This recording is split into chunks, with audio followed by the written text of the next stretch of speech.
Hello, YouTube. What's up? Today we're going to do a quick video um, of two lenses, portrait lenses for the Fujifilm system. We're going to look at the 90 f2 that Fuji do with the linear motors. We're going to compare it directly with the 56 1.2 RWR, their newest 56. Featured here with a square hood by JJC. Yeah, JJC. Okay, I preferred this hood over the other one. I don't want to really take too long. I'm not going to do really a hardcore deep dive into this, review. Don't expect Dustin Abbott or Christopher Frost level of comparisons here. What I will do is I say I've had both of these lenses for a number of months now, and I knew that when I started off with the 90, and I knew that once I bought the 56, one would have to leave the nest. I can't really justify having both lenses. Um, Briefly, just talking about things like build structure and like impressions, I will say this. All the cons that most people give the 90 in terms of you have to be too far away from your subject and all this kind of stuff, that ends up being an actual pro for me, not a con. For the kind of work that I do, which is event work, a little bit of distance between the subject is often desirable. But there were times when I needed to be in closer and this was too compressed and tight, which is why I ended up either using the 50 f2, which I had for a while, fantastic little lens, but essentially it is eventually the reason why I ended up with the 56 1.2. Now, in terms of build quality, I don't like the 56 1.2. You can see it here with this hood, and honestly, the hood that it comes with is much larger, and it is garbage. It is the worst hood I've ever come across. It just does not stay on at all, even when I'm just like undocking the lens, because you grab the whole lens pretty much when you're twisting it off the camera body, and really for me it just comes away, and it's so annoying, which is why I ended up with a different type of hood. I don't like the aperture ring either. It's very, very loose and slippy on this 56 1.2. It's easy to nudge. I appreciate that there's a lock here, but it's not something I use because I tend to control the aperture from the ring. But it's just very loose, and I really hate Fuji's inconsistency when it comes to things like the build quality.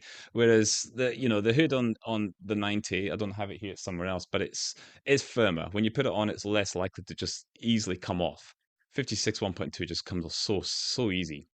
At least my copy, and the aperture ring is a lot more stiffer on the Fuji to turn. So the idea of accidentally shifting it is far less with the 90. So just that's all I'm going to really say about build quality. Personally, the 90 f2 beats the 56 1.2 for build quality, even though it doesn't even have that locked switch for the aperture. I don't feel like you're gonna need it. It's quite a nice stiff aperture ring. The focus ring as well is nice and dampened. But what we're gonna do now, we're gonna look at the these two lenses. If anything, this is more of a kind of 56 1.2 review in a way, because I've already done a 90 f2 review on my channel. So we're really going to talk about whether which one will I keep, if any, and we're going to look at a couple of things. We're going to look at autofocus in particular because this is only a direct current and DC motor. This is not linear motor like the 90F2, and I knew that going in, but I was actually quite shocked at how poor this autofocus was, and we'll get onto that in a minute. So we're going to look at this from two perspectives. We're going to look at it from autofocus performance, and we're going to look at it from a kind of image rendering and differences between these two. So we're going to look at sort of portrait work and which one is kind of winning in that regard. But that's what we'll do. We're going to deep dive and have not pixel people. We're going to look at some comparisons in Lightroom with these lenses and share with you my findings, and so you can make a better informed decision about what you want to get for your X mount system. So let's get on with that. All right, so we're here in Lightroom, and as always, I'm just going to do I don't like to do multiple takes, so I'll probably be a bit rough around the edges, so I do apologize. But we'll just start off with a kind of comparison. First off, we'll do the minimum focus distance between the two lenses, and you can get an idea of what we're looking at here. Now, on the left, these images have been edited, just to clear up spots and acne and all sorts of things. So yeah, if you've seen the edit and TIFF, that's what's going on there. Sometimes I try to color match them a little bit. We'll talk about color differences in a little while as well, but apologies if it's just a bit rough and there are still differences. I'm just doing this a bit quickly.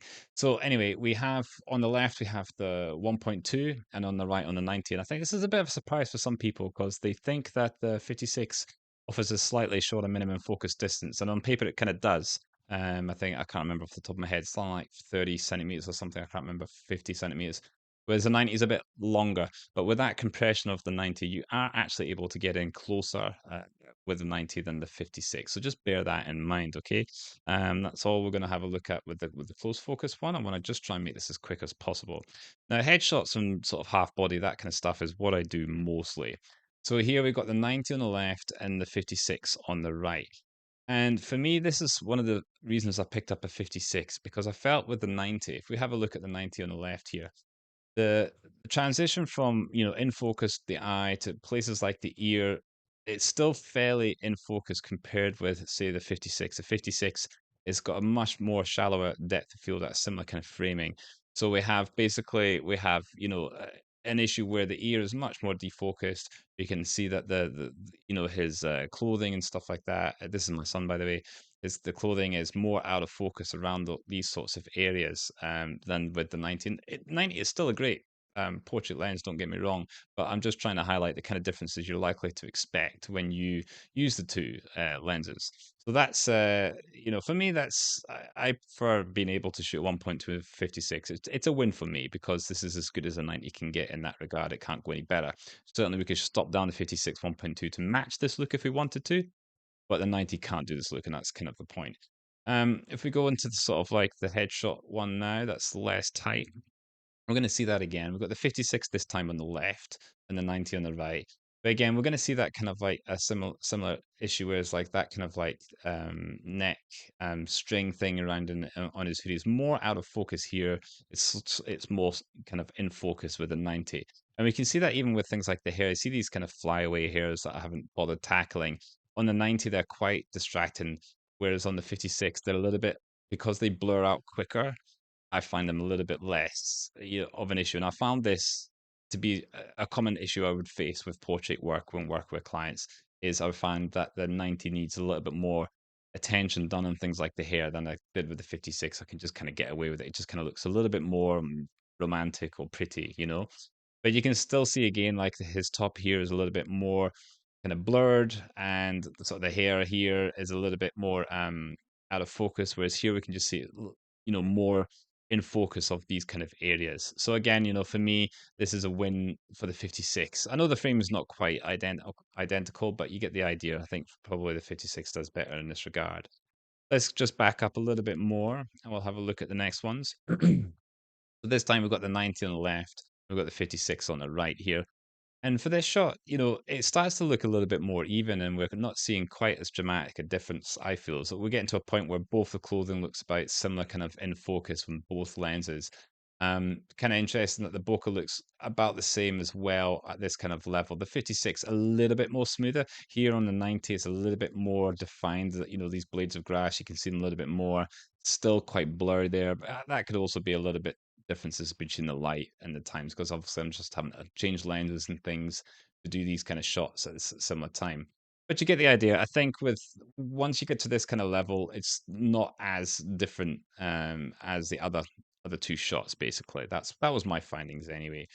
Now, if we just go and have a look now at full body, which is the last thing, this one was the biggest difference in terms of working distance. In order to shoot we've got the 90 on the right, I had to actually back up right into my house and shoot from the doors and the windows to get a similar framing to the 56. Where the 56, I was still able to be sitting on this kind of standing on this deck taking the shot. I had to like back up way more.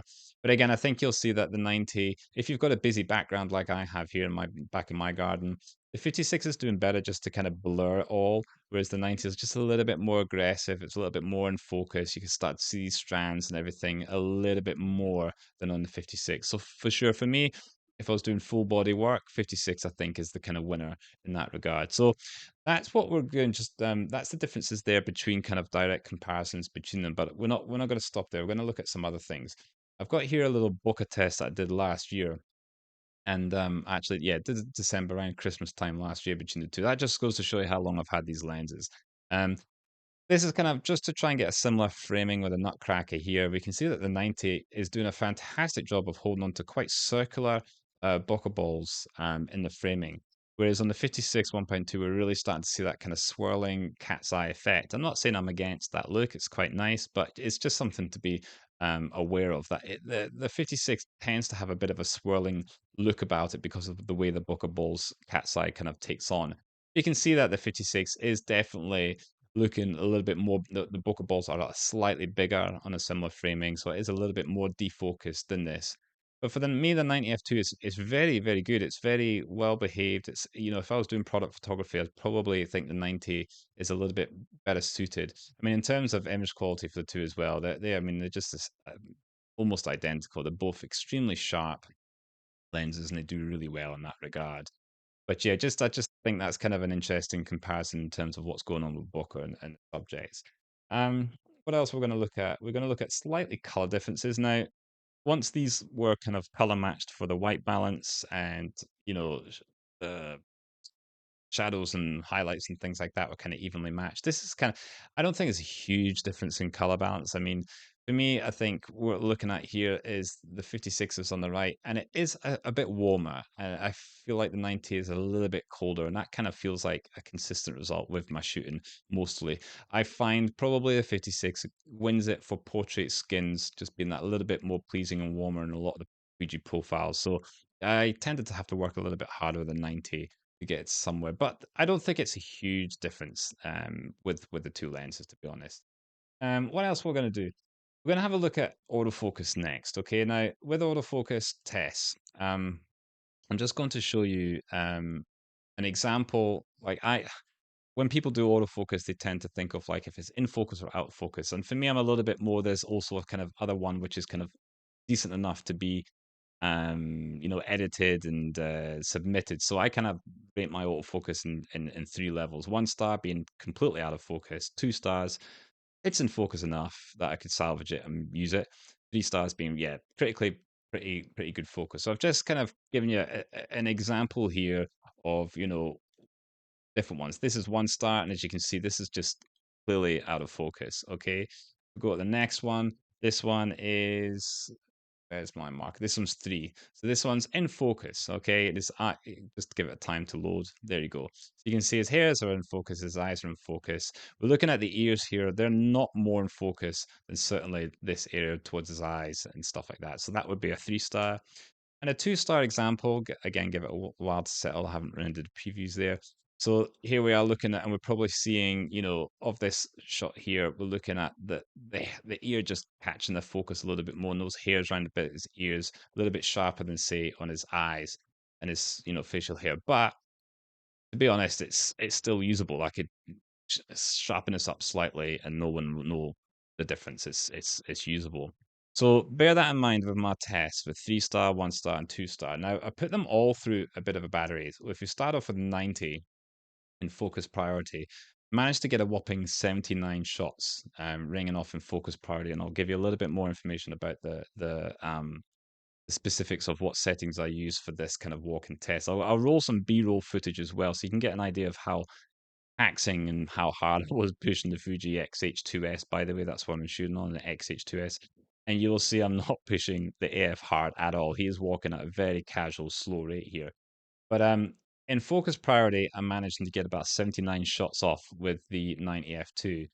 However, under the same parameters with the 56 1.2, only 30 shots. That's a huge drop. And that is actually one of the biggest things I noticed when I first got that 56. I first picked it up, I thought something was wrong because up until then I'd been really spoilt using, you know, aperture stepping lenses and you know, like the 23 f2, the 50 f2, the 90 f2, even the 50 to 140, which is linear motor.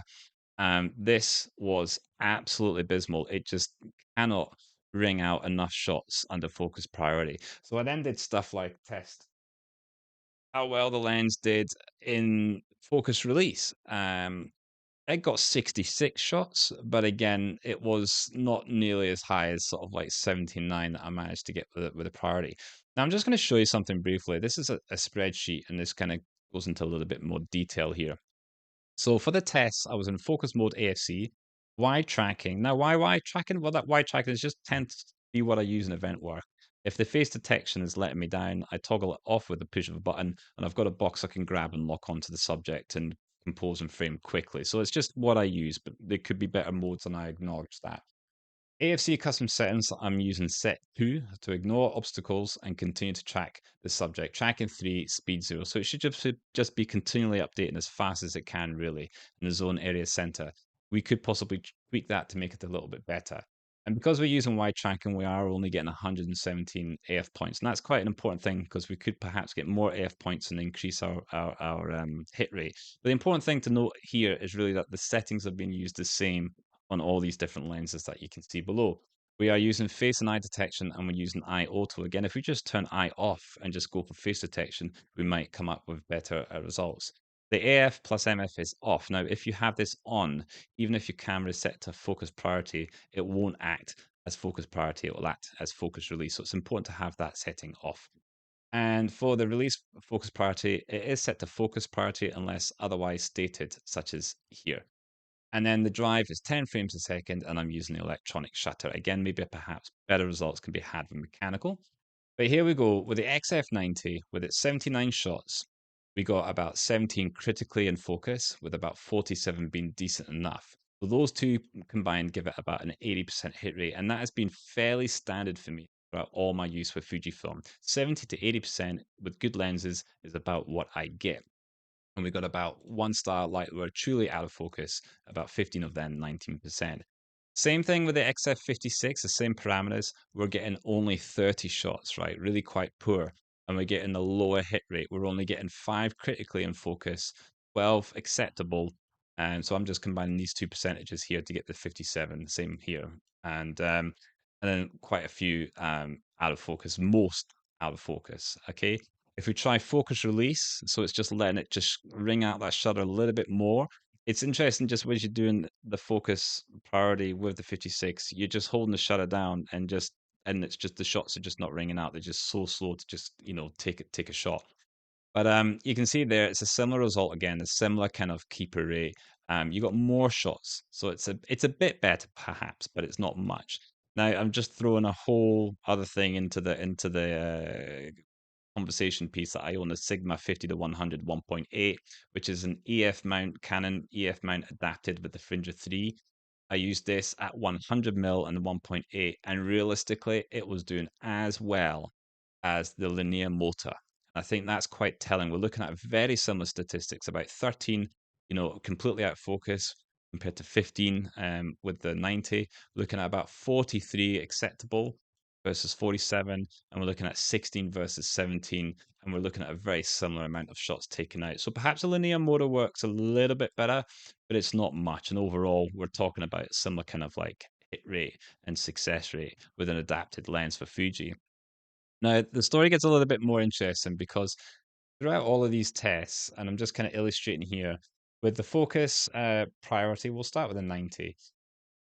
As soon as a subject gets close to you on the z-axis, that's where you drop the most. So the ones that, we got these a lot of 1 star shots as he's quite close. He starts off further away, and as he's walking towards me, you get the odd one where it's a nice critically in focus shot.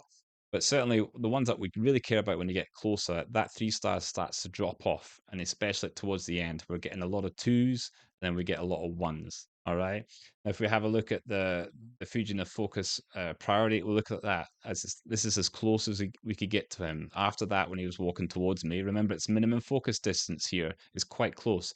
It simply just did not ring out. So once he got to here and continued to walk towards me, the camera just didn't fire another shot.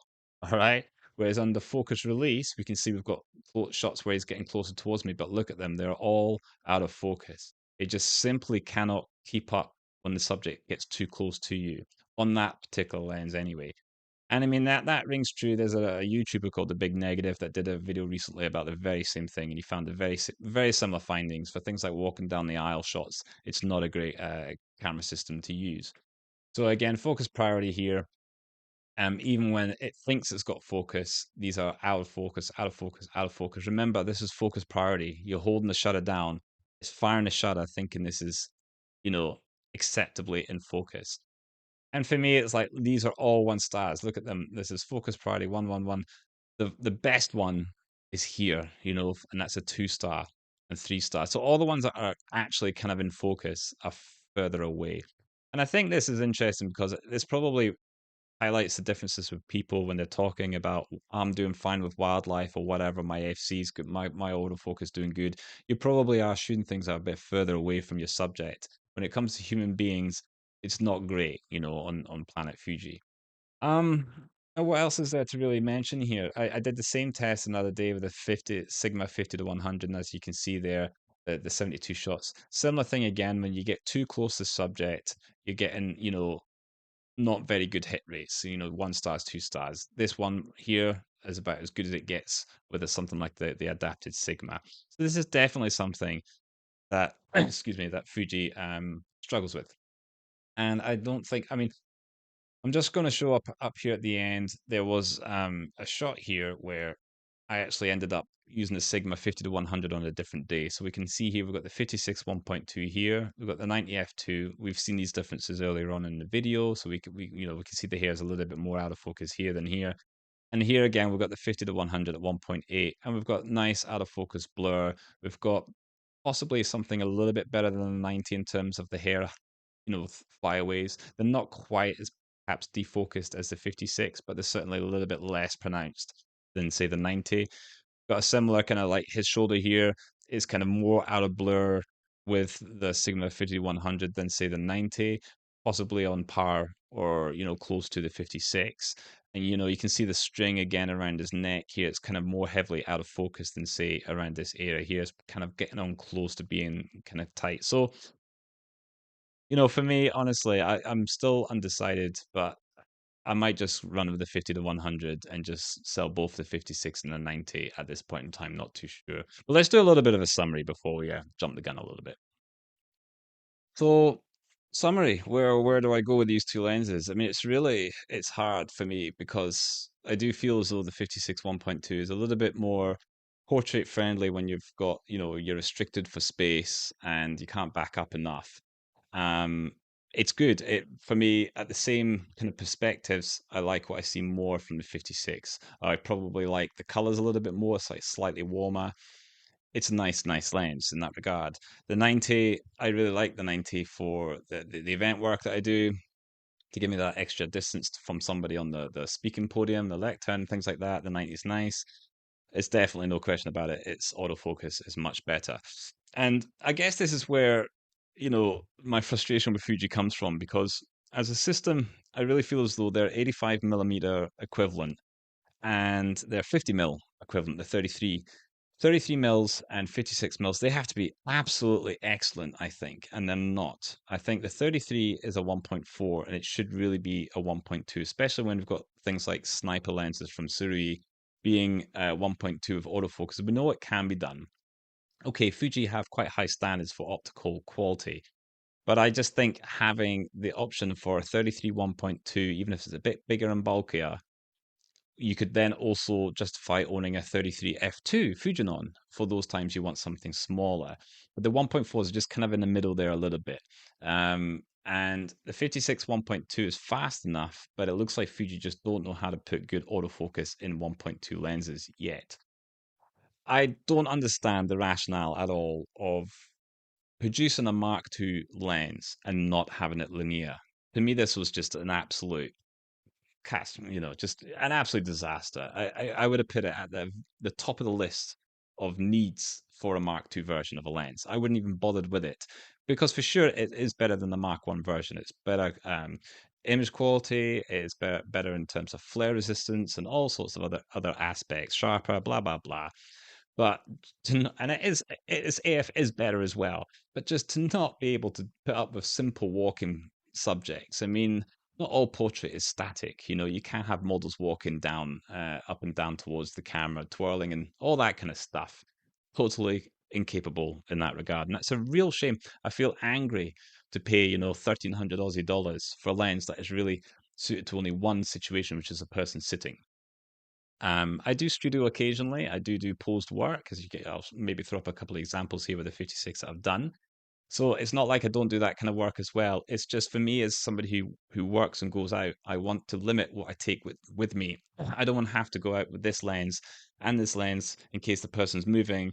It's and spend, combine this value together. This is getting close to sort of 3,000 Aussie dollars in terms of lenses. For me, it's just a lot. It's a lot of money to be spending. So yeah, I'm not too sure. It could be that both leave the nest and I just stick with the 50, which is absolutely 50 to 100 Sigma, which as you can see this is not even in its final form. Oh my God. It's 1.5 kilos and it's a beast of a lens. But it's handy for that event work and it might be what I use. So I hope you found this useful and let me know in the comments below your thoughts. Till next time, bye bye.